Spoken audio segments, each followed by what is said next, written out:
Hello friends, Jyoti Shamnani here from Royal LePage. Welcome to another episode of Real Estate Ready. Here I share practical advice and walk you through your home buying and selling journey.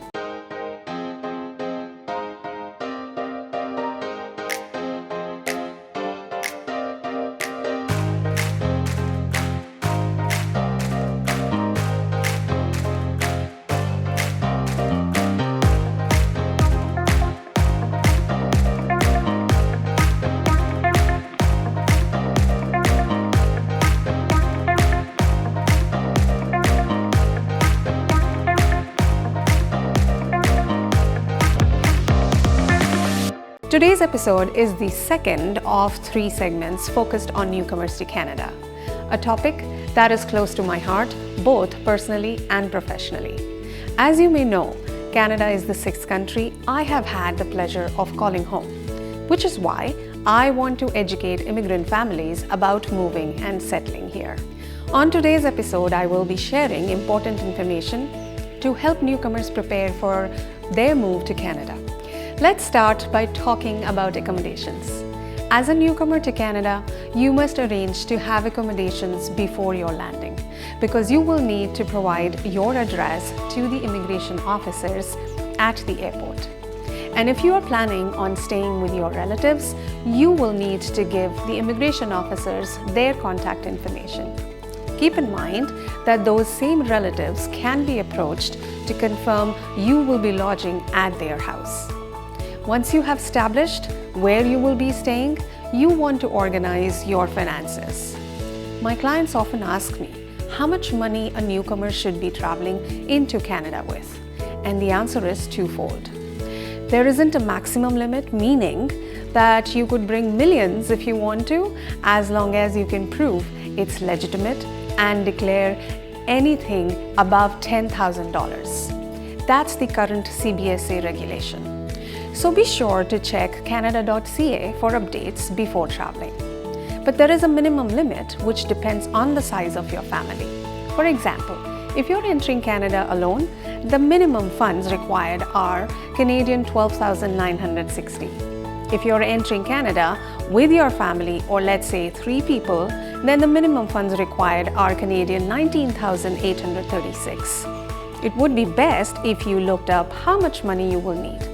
I suggest going to canada.ca official website of the Government Canada to make sure you meet the minimum requirement, or the immigration officers may not let you through. Once you're here, you will most likely need a bank account.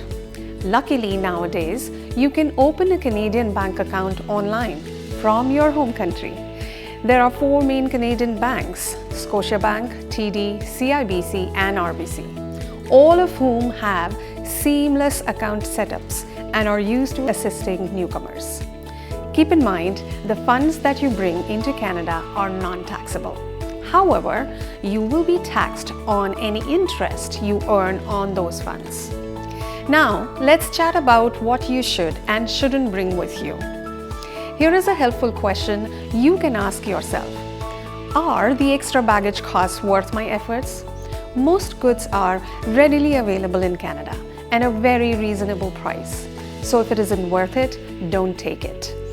This goes for food too. Indian, Italian, Japanese, Tex-Mex, you name it, we have it. Besides, many food items are banned and cannot be brought into Canada. You can always check CBSA website for the latest rules before packing. It will save you a lot of trouble. Do you know what else you may want to think twice about bringing with you? Your car. Why? For one, cars are competitively priced in Canada. Not to mention, Canadian models can withstand the extreme cold conditions here.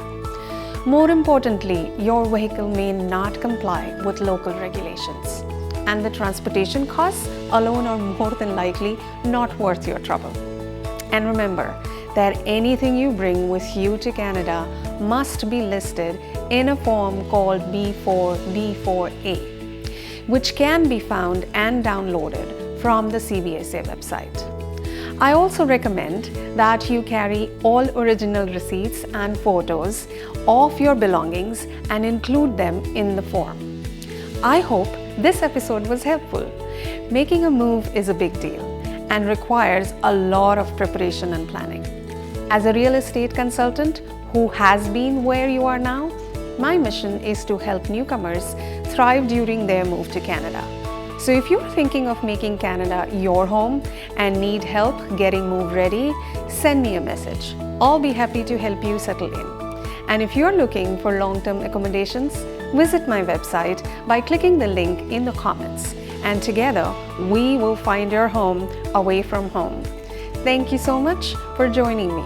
Make sure you don't miss next week's episode. See you then.